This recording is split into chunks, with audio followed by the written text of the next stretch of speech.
First-time owner-operator, considering everything that can happen in your first 30 days. We got Mike here to break it down, a few questions, so you can see what time it is. All right, guys, so check this out. What things did you have lined up before the big day? Quite a few, as many as I was able to. So I had the company lined up already, the one that I'm going to be pulling for. I obviously had the corporation open already.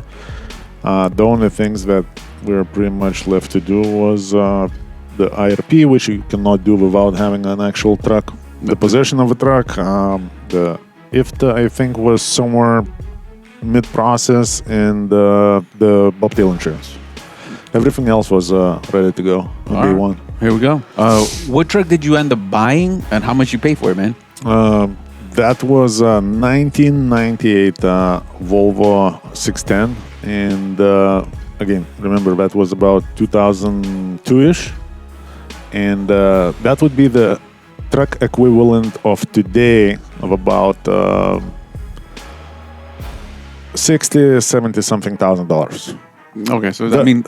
But before anybody jumps in and says, "Oh, I told you the trucks were cheap and the rates were the same." No, like my first owner-operator gig was paying me 84 cents per mile empty, and we would not pay for the first 100 miles, and 86 cents loaded. So that was the owner-operators pretty much. So they probably always gave you that deadhead, like 99 miles. No, it wasn't like that. It was give or take, but it was anywhere between 500 miles, nothing to laugh at. Sometimes it was right around the corner. All right, man. So that truck, that 98 that you actually have, was that the truck you were actually looking for, or you just stepped into it with open options?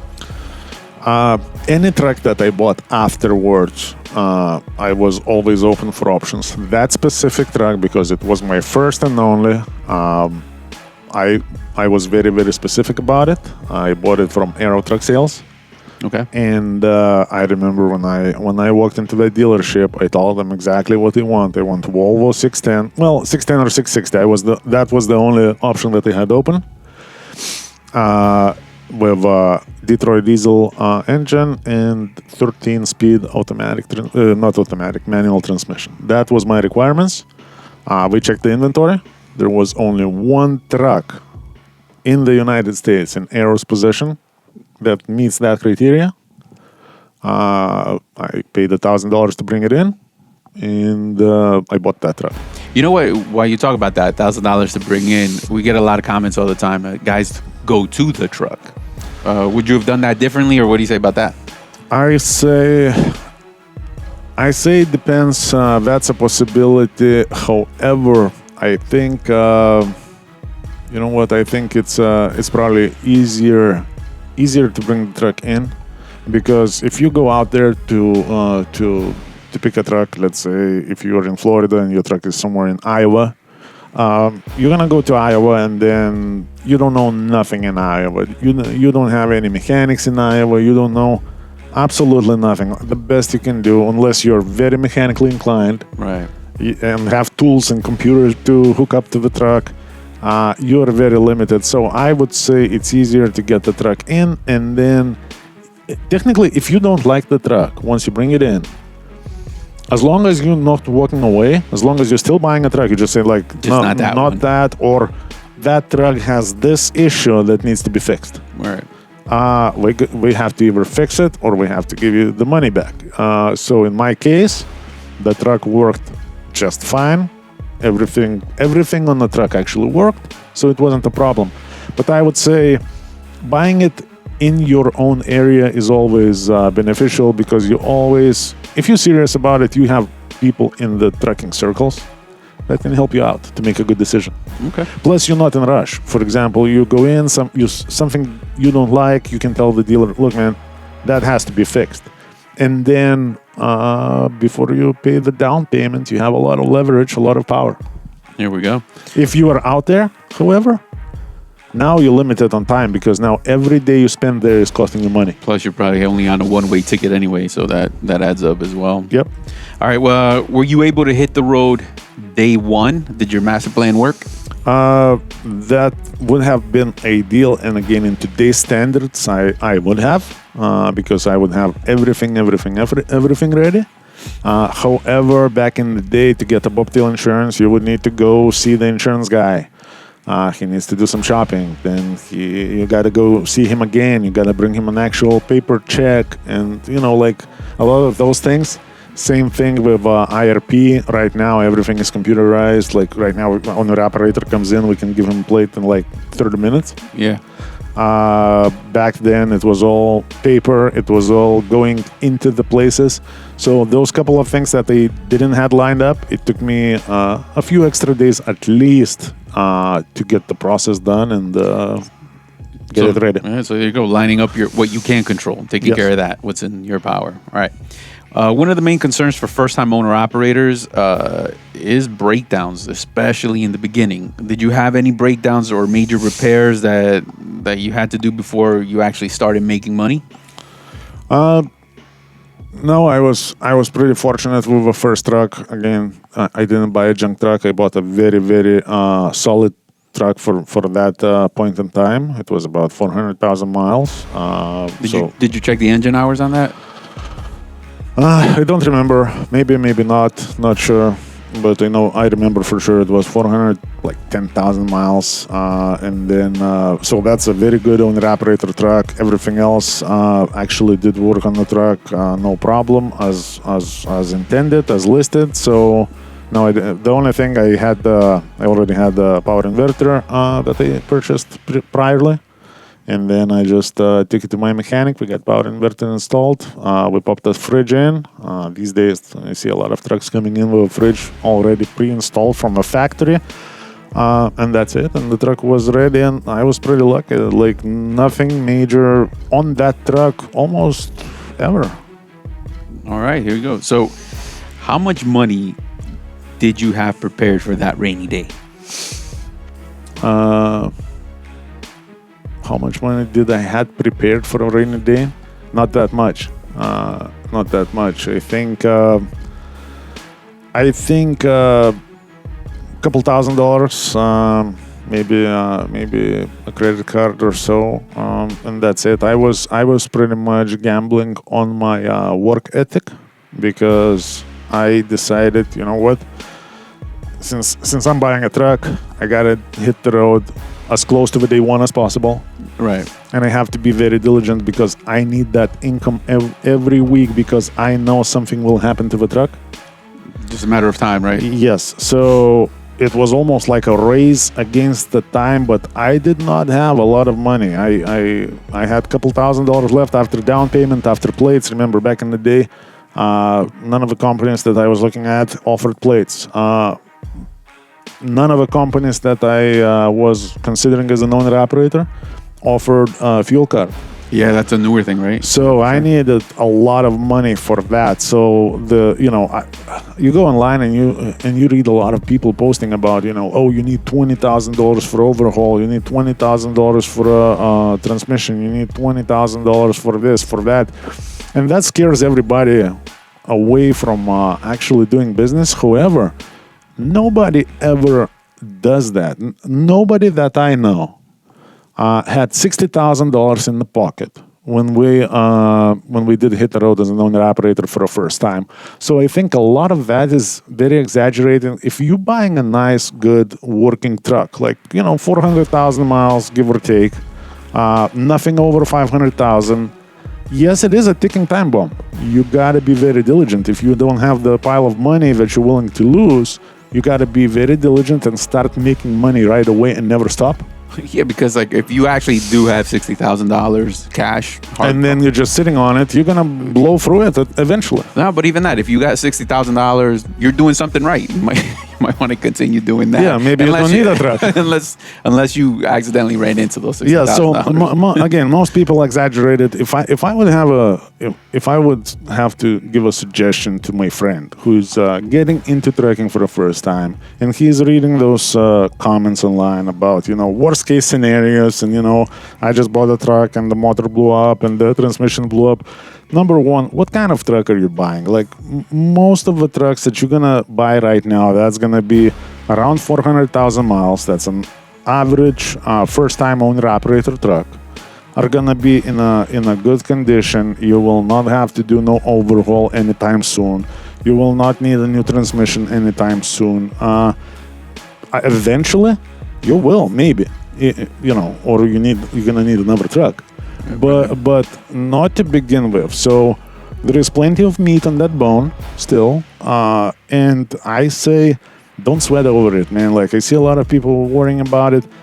If you have couple $1,000s in hard cash, and a decent credit card on the side or a couple credit cards, you're gonna be all right. Your work ethic, your ability of staying business-minded, open for business, and making money every week is gonna have a lot more to do with your success than what you think. Well, yeah, for sure. So don't sweat about $60,000. You don't need it. A couple $1,000, a credit card or two on the side, obviously not maxed out, and you're good. You're good. Owner-operator partnership is very real. I got tons of guys who are making $4,000 take-home. Learn how you can do that by giving me a call at 863-342-5171. We are conveniently located in Lakeland, Florida. We are a Florida-based trucking company that is here to provide you resources to be successful. So once again, it's 863-342-5171. All right, so most used truck dealers offer the 30 to 60, 90-day warranties. Now, I'm not talking about after extended warranties, the dealer themselves offering that. Did you have any experience with that? Not on my first truck. Again, I was very, very lucky, unfortunately, with the first truck. I had some experience with a few trucks that I did purchase later on. However, my experience is not very positive. So for the most part, it's going to be, if it's going to be a engine failure, yeah, we're probably going to take care of that. Right. Or we're going to give you another truck or something like this. However, for the most part, it's those small annoying problems. However, where like I got caught up on one of the trucks, I took the truck out, and then I don't know, like some very minor things came up. Maybe some light lit up somewhere. Some minor. We're talking about under $1,000 worth of repairs. Right. And I got caught in the loop a little bit to where I'm like, shit, man, I got this 90-day warranty that covers bumper to bumper. And so I take it to the dealership, and we're like, okay, we're going to look at it because, we have that warranty. So, of course, we're going to look at it. And you call them the next day. Hey, is it ready? Let me check. And then, I don't know. And then you called another day. And then, did you fix it? Oh, yeah, it's fixed. As soon as you leave the gate, the light pops up again. Right. And you're like, son of a bitch, we just reset the computer. That's all we did. Right. And I did that couple of times. Eventually, I gave up. I took it to my mechanic, got it fixed for a couple $100, and moved on. But I lost probably on one specific truck. I lost probably about 2 weeks of ping pong with a dealer over nothing that I eventually had to fix myself anyway. And I think it's not an actual problem, it's more of an emotional problem, because you as a buyer, you feel, I bought this truck and it says 90-day warranty, bumper to bumper. Why can't we fix that, $200, $300, $400, breakdown or the issue that the truck has? And then we're just giving you a lip service and pretty much wasting your time. So the lesson that I learned is you can make a lot more money by just remember, you're buying a used truck. Yeah, that's on the forefront. So you have to know you bought that used truck, man. It's a small thing. For something small, if that's major, yes, take it straight to the dealer. If that's something small, man, you're probably better off take it to your mechanic, get it fixed, and you're gonna be back on the road in a couple hours. Versus playing ping pong with a dealer and losing a whole week. And for somebody who is starting up, that's major. Man, the whole week of lost potential income, you cannot afford that. You cannot afford that. Right. Yep. So over the last 20 years, you've done multiple truck purchases. Any advice to the people who are ready to start their trucking business to make their experience a little easier? Pretty easy. Stay in the lane that you already know. So, for example, if you're in the dryvan business, stick to dryvan. If you're in the reefer business, stay in the reefer business. If you're in the flatbed business, get out of a flatbed business. Yeah, because again, with a flatbed, you're gonna have an additional probably at least $5,000 worth of expenses just to start. Because now you're looking at tarps, chains, blocks, the whole 9 yards. So at the end of the day, I think stick to simple things that you know.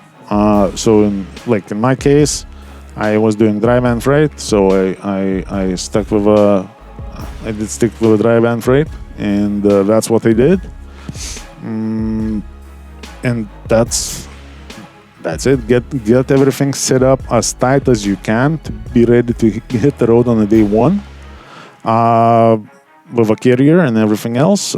When you go actually shopping for a truck, make a very good solid decision on what type of truck you're looking for, so you're not being thrown all over the place. Yeah. So make up your mind of what kind of truck you're looking for.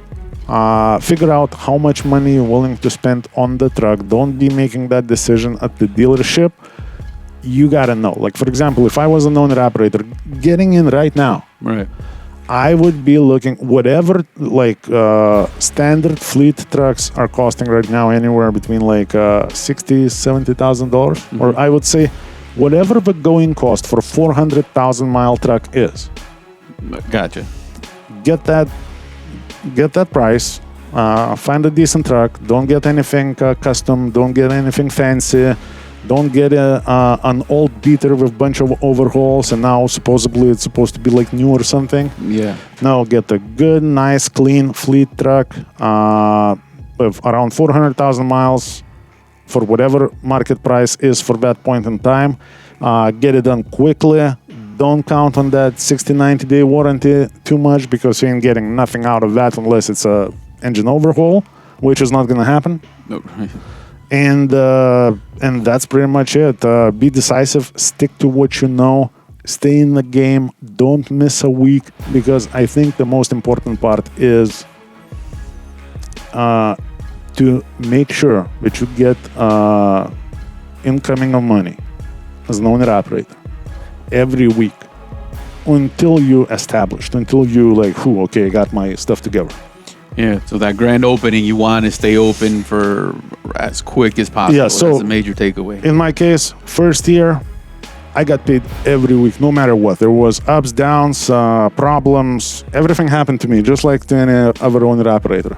I did not miss a single week. I was trying to miss one time, half a week, and I still got the most out of it. So the rest, I got paid 52 times that year. Here we go, guys. That's important. Keep that business, keep your truck rolling, keep money coming in. Cash flow is king at that point. All right, so there you have it. Those are the important key notes to pay attention to in your first 30 days. I hope this video helped. Any other questions, it's 863-342-5171.